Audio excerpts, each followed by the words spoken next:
बिस्मिल्लाहिर्रहमानिर्रहीम। नाज़रीन, आज की सबसे बड़ी जो ख़बर है और सबसे बड़ी खबरी है आलम इस्लाम के लिए, वो ये है कि उम्रा आज सऊदी अरब में बहाल कर दिया गया है।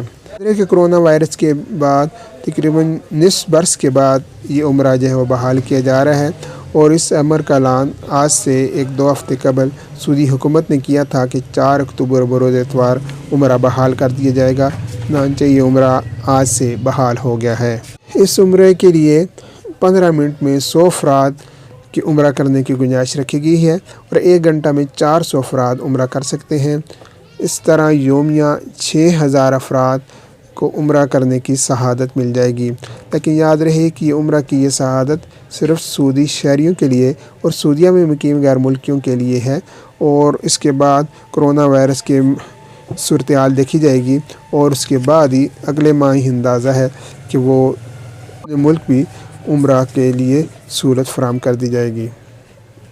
उम्रा के लिए 100 अफराद ग्रुप की सूरत में आएंगे, और उनके दाखिला और निकलते वक्त भी सैनिटाइजेशन जो की जाएगी। 24 घंटों में उम्रा की जगहों पर 10-12 सैनिटाइजेशन की जाएगी, और तारत खानों में दिन में 6 मरतबा सैनिटाइजेशन की जाएगी, जबकि 24 घंटों में एक बार मस्जिद हराम की कालीनें उठाकर वहाँ भी सैनिटाइजेशन के अमल से उस जगह को गुजारा जाएगा। आब ज़मज़म की सबीलों और व्हीलचेयर की भी सैनिटाइजेशन की जाएगी, जबकि इलेक्ट्रॉनिक चेयरों पर भी आलात नस्ब कर दिए गए हैं सैनिटाइजेशन के लिए, जबकि दाखिल होने की जगहों और खारिज होने की जगहों पर भी सैनिटाइजेशन का अमल किया जाएगा।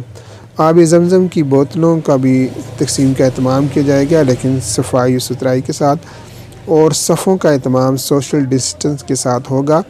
वो अमला जो कि व्हीलचेयर चलाने पर मामूर किया गया है, उनका कोरोना टेस्ट करना भी लाजमी करार दिया गया है, जबकि उनको मास्क ग्लव्स का भी एहतमाम करना पड़ेगा। मस्जिद हराम में उम्रा के लिए दाखिल होने वालों को बाब जियाद और बाब मलक फाज से आना पड़ेगा।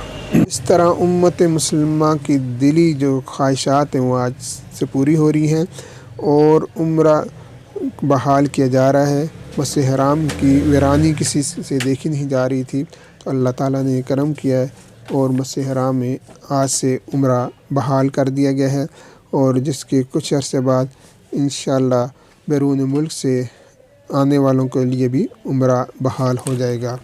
अल्लाह ताला से दुआ है कि इस घर की रौनकें ता क़यामत सलामत रखे, उनमें मज़ीद इजाफ़ा करे, और हमें भी अपने घर का दीदार करने की सआदत नसीब फरमाए।